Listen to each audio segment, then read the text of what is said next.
भागवत महापुराण की जय। कृष्ण कन्हैया लाल की जय। राधा रानी की जय। भगवान श्री कृष्ण के सभी भक्तों को राधे राधे, जय श्री कृष्ण। आज मैं आपको सुनाऊंगी भागवत महापुराण में पंचम स्कंद में 5वां अध्याय। ऋषभ जी द्वारा अपने पुत्रों को उपदेश देकर समय संन्यास ग्रहण। श्री ऋषभ देव जी ने कहा, पुत्रों, इस मृत्यु लोक में मनुष्य को ईश्वर ने जो ये शरीर दिया है, उसके निरंतर विषय भोगों में लिप्त रहने से ये शरीर शीघ्र ही नष्ट हो जाता है। इसीलिए विषय भोगों से सदैव दूर रहो। ऐसा भोग विलास तो विष्ठा खाने वाले सूअर और कुत्ते ही किया करते हैं। इस शरीर से तो सदैव दिव्य तपों का ही करना चाहिए। तप करने से अंतकरण शुद्ध होता है और शुद्ध हृदय से ही ब्रह्मानंद की प्राप्ति होती है। शास्त्रों में महापुरुषों की सेवा को ही मुक्ति का मार्ग बताया गया है और स्त्री का संग करके विषय भोग में लिप्त रहने वाले व्यक्ति को नरक प्राप्त होता है। महापुरुष वे लोग होते हैं जो समान भाव से परम शांति के साथ क्रोध को पूरी तरह से जीतकर सबके हित चिंतक और सदाचारी होते हैं। मनुष्य कुकर्म में प्रवृत्त तभी होता है जब वह इंद्रियों के वश में होकर प्रमादी हो जाता है। ये अच्छी बात नहीं है, क्योंकि इसी के कारण आत्मा को असत्य का मार्ग और दुख पहुंचाने वाला शरीर प्राप्त होता है। जब तक मनुष्य को आत्म तत्व का ज्ञान नहीं होता, तभी तक अज्ञानवश वह सांसारिक मोह माया में फंस कर अपने शरीर को ही प्रमुख मानता है और उसी की संतुष्टि में लगा रहता है। जब तक उसके मन में लौकिक वासनाएं बनी रहती हैं, तभी तक उसे देह का बंधन भी घेरे रहता है। इसीलिए जब तक जीव के मन में आत्मा के द्वारा परम तत्व परमात्मा को पाने की जिज्ञासा नहीं होती, तब तक वह देह बंधन से कभी नहीं छूट पाता। जब तक जीव स्वार्थ में लिप्त होकर इंद्रियों के प्रभाव को झूठा अथवा असत्य नहीं मानता, तब तक वह आत्म स्वरूप की स्मृति को भूलकर अज्ञान के कारण घर गृहस्थी और अपने परिवार के सदस्यों के बारे में ही सोचता रहता है तथा विविध प्रकार के दुखों को ढोता है। प्रिय पुत्रों, ज्ञानी जन स्त्री पुरुष के मध्य दाम्पत्य भाव को ही स्थूल ग्रंथि मानते हैं। एक दूसरे के प्रति शरीर मोह ही उन्हें इस संसार के बंधनों से मुक्त नहीं होने देता। वह उसे मैं और मेरेपन की भावना से बांधे रखता है। परंतु जिस समय कर्म वासनाओं में से विरक्त होने लगती है, तभी उसे यह दाम्पत्य मोह भी असत्य लगने लगता है। तब वह इस अहंकार को कि ये मेरा है छोड़कर सभी संसारिक बंधनों से मुक्त होने के लिए छटपटाने लगता है और आत्म स्वरूप के साथ तादात्म्य स्थापित करके परम पद पाने का प्रयत्न करता है। जो व्यक्ति इस संसार सागर से पार होकर भगवान श्री हरि के लोक में जाने का इच्छुक है, उसे धैर्य, उद्यम और सात्विक गुणों के साथ आत्मा और परमात्मा के योग को जानना चाहिए। जो लोग श्री हरि में पूर्ण भक्ति भाव रखते हैं, सदा उसका स्मरण करते हैं, तृष्णाओं का त्याग करते हैं, दुख सुख में समान भाव रखते हैं, सभी प्रकार के द्वंद्वों से बंधे रहते हैं, उन्हें निश्चय ही आवागमन के चक्र से मुक्ति मिलती है। किंतु जो ऐसा नहीं करते, वे निश्चित रूप से विविध योनियों में पड़कर दारुण दुख सहते हैं। इस संसार में जो जन्म लेकर आते हैं, उन्हें कर्म तो करने ही पड़ते हैं, परंतु कर्म वही श्रेष्ठ है जो प्रभु श्री हरि को स्मरण भाव से किए जाएं। कथाएं वे ही उत्तम है जो श्री हरि की लीलाओं का गुणगान करती हैं। उनके श्रवण से प्रभु में भक्ति का और उनके चरण कमलों में समर्पित होने का भाव जागृत होता हो। ये भाव ही भव सागर से पार ले जाने वाला है। ये शरीर मेरा अपना नहीं है, ये घर भी मेरा अपना नहीं है, ये परिजन भी मेरे अपने नहीं हैं, ये इच्छाएं भी मेरी अपनी नहीं है। जो कुछ भी आँखों से दिखाई देता है, सब उसी परमात्मा की माया का प्रतिरूप है। ऐसा मानकर जो जीव संसार में रहकर भी संसार से विलग रहता है, उसे श्री हरि अपने धाम ले जाने में विलंब नहीं लगाते। उसे जीवन मृत्यु के भय से मुक्ति मिल जाती है। सत्पुरुषों के वचनों में यथार्थ बुद्धि रखने से, पूर्ण ब्रह्मचर्य का पालन करने से, कर्तव्य पालन में निरंतर सावधान रहने से, वाणी के संयम से, सर्वत्र परमात्मा की ही सत्ता को देखने से, अनुभवों और योग साधना से, अपने अहंकार को प्रभु में लीन कर देने से परम पद की प्राप्ति होती है। मनुष्यों को चाहिए कि अज्ञान से प्राप्त इस हृदय ग्रंथि को सत्य ज्ञान के चाकू से काट ले, क्योंकि भौतिक कर्मों का उद्गम यही से होता है। साधना के द्वारा और निष्काम भक्ति के द्वारा इस ग्रंथि को खोलकर फेंका जा सकता है। पुत्रों,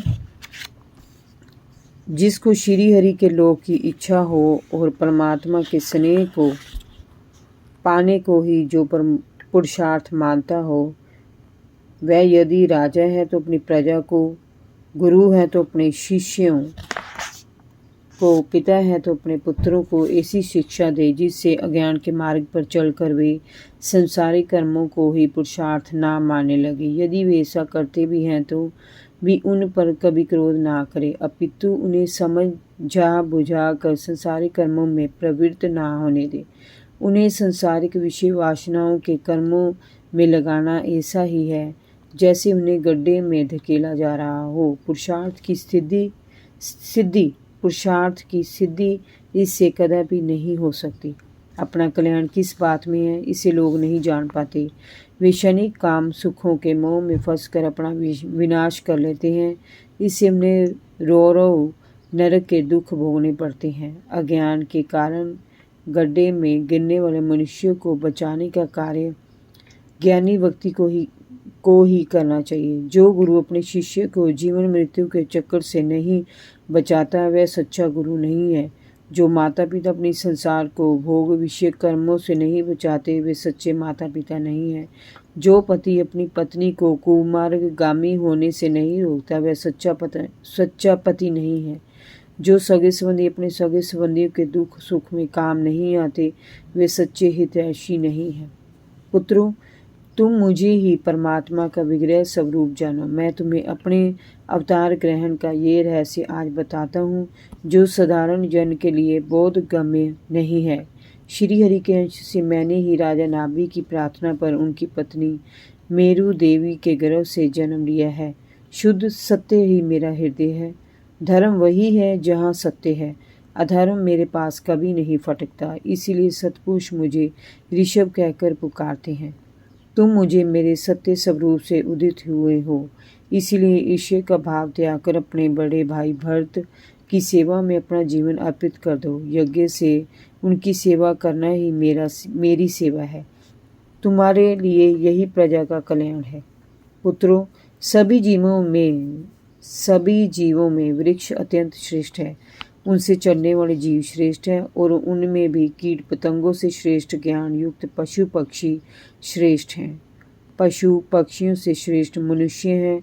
मनुष्यों से श्रेष्ठ प्रथम गण से श्रेष्ठ गंधर्वों से श्रेष्ठ सिद्ध योगी हैं और सिद्ध योगियों से श्रेष्ठ देवताओं के अनुयायी किन्नरादि हैं। उनसे असुरों से देवता और देवताओं से श्रेष्ठ इंद्र हैं। इंद्र से ब्रह्मा जी के पुत्र दक्ष प्रजापति और उनसे भी श्रेष्ठ रुद्र हैं। ब्रह्मा जी उनसे भी श्रेष्ठ हैं। ब्रह्मा जी का जन्म मुझसे हुआ है। वे मेरी उपासना करते हैं इसीलिए मैं उनसे श्रेष्ठ हूँ, परंतु ब्राह्मण मुझसे भी श्रेष्ठ हैं क्योंकि मैं उन्हें पूज्य मानता हूँ। श्री ऋषभ देव जी ने पुत्रों से ऐसा कहकर सभा में उपस्थित ब्रह्म ऋषियों की ओर देखा और कहा, विप्रगण, दूसरे किसी प्राणी को मैं ब्राह्मणों के समान नहीं समझता। लोग श्रद्धा पूर्वक ब्राह्मणों के यज्ञ रूपी मुख में अन्न की जो आहुतियाँ डालते हैं उसे मैं बड़ी प्रसन्नता से ग्रहण करता हूँ। जिन लोगों ने इस लोक में वेदों के अध्ययन से मेरी पुरातन मूर्ति को अपने हृदय में धारण कर रखा है और जो परम पवित्र सत्य शांति शक्ति दया तप सहनशीलता और ज्ञान आदि गुणों से संपन्न ब्राह्मण है, उनसे बड़ा और कौन हो सकता है। मैं ब्रह्मा से श्रेष्ठ और अनंत हूँ। स्वर्ग तथा मोक्ष देने की सामर्थ्य रखता हूँ, परंतु मेरे निष्प्रह भक्त तो ऐसे हैं जो मुझसे कभी कुछ नहीं मांगते। उन्हें राज्य भोग ऐश्वर्यों की जरा विचार नहीं होती। अंत आप सभी संपूर्ण चराचर जीवों को मेरा ही अंश समझकर शुद्ध बुद्धि से उनकी नित्य सेवा करें, उनसे प्रेम करें और उनके कल्याण का मार्ग प्रशस्त करें। यही मेरी सच्ची पूजा है। इसके बिना मनुष्य अपने आप को सांसारिक बंधनों से मुक्त नहीं कर सकता। राजन, इस प्रकार ऋषभदेव जी ने अपने पुत्रों को वेदांती ब्राह्मणों की सभा में उपदेश देते हुए अपने ब्रह्म रूप का परिचय दिया। ऋषभदेव जी के पुत्र यद्यपि सभी सुशिक्षित थे, तब भी अन्य लोगों को शिक्षा देने के लिए उन्होंने इस प्रकार उपदेश दिया था। उनके 100 पुत्रों में भरत जी सबसे बड़े थे। वे भगवान के परम भक्त थे। पृथ्वी का शासन करने के लिए ऋषभदेव जी ने उन्हें राज्य सिंहासन पर बैठाया था। उसके बाद वे स्वयं जीवन से विरक्त होकर घर से निकल पड़े। उन्होंने अपने सारे वस्त्र भी घर पर ही छोड़ दिए और वे दिगंबर रूप से सन्यासी बन गए। ब्रह्माव्रत से निकलकर वे प्राय मौन ही रहते थे। वे अद्भुत बने इधर से उधर विचरते रहते थे। उनका कोई एक ठिकाना नहीं था। कभी गांवों में तो कभी नगरों में, कभी बीहड़ वनों में तो कभी अहीरों की बस्ती में, कभी पहाड़ों पर तो कभी समुद्र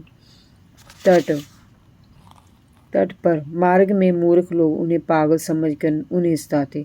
कोई उन पर थूक देता तो कोई पत्थर मारकर उन्हें घायल कर देता। कोई उन्हें दुत्कार देता तो कोई उन्हें अपशब्द कहता। कोई उन पर गंदगी डाल देता तो कोई धूल फेंक देता, किंतु उन्हें जैसे किसी बात की भी चिंता नहीं थी। वे उस पर ध्यान ही नहीं देते थे, क्योंकि इस मिथ्या शरीर से उन्हें कोई मोह ही नहीं था। वे तो पूरी तरह से परमात्मा में लीन रहते थे। उनके शरीर की बनावट बड़ी सुंदर और सुकुमार थी। बाहें लंबी और आंखें बड़ी बड़ी थी। उनमें हर समय स्नेह ही छलकता रहता था। जब भगवान ऋषभदेव ने देखा कि जनता उनकी योग साधना में व्यवधान डालती है, तो उन्होंने अजगर वृत्ति धारण कर ली। वे एक स्थान पर लेटे लेटे ही खाने पीने और मल मूत्र त्यागने लगे। उसी में लेट जाते और अपने शरीर को अघोरियों की भांति गंदा कर लेते। मक्खियां उन पर भिन भिनाती रहती, मच्छर काटते रहते, आसपास दुर्गंध फैलती रहती। परंतु उनके पास से होकर जब वह दुर्गंध बाहर निकलती तो उसमें से अजीब तरह की मादक सुगंध फैल जाती, जो उनके आसपास 10 योजन तक के प्रदेश को महकाती रहती। कभी वे बैठ जाते, कभी लेट जाते, कभी खड़े हो जाते और मल मूत्र त्यागते रहते। राजन, इस प्रकार उन्होंने कई प्रकार से योग साधना की और शरीर की नश्वरता को प्रकट किया। उनके मन में सदैव और प्रतिपल आत्मानंद की सवर लहरियां उठती रहती। उनमें और भगवान वासुदेव में कोई भेद नहीं था। उनके सभी तरह के पुरुषार्थ पूर्ण हो चुके थे। उन्हें मन की गति से कहीं भी जाने की सिद्धि प्राप्त हो चुकी थी। अंतर्ध्यान होने और प्रकाया प्रवेश करने में, दूसरों के मन की बात को तत्काल जान लेने में और भविष्य में घटित होने वाली घटना को पहले से ही देख लेने में उन्हें सिद्धि मिल चुकी थी। इस प्रकार अनेकानेक सिद्धियां सभी उनकी सेवा करने के लिए वहां आई, परंतु उन्होंने कभी भी मन से ना तो उनका आदर किया और ना उन्हें कभी अपने ऊपर हावी होने दिया। जय जय श्री राधे। भागवत महापुराण की जय। कृष्ण कन्हैया लाल की जय। राधा रानी की जय। भगवान श्री कृष्ण के सभी भक्तों को राधे राधे। जय श्री कृष्ण।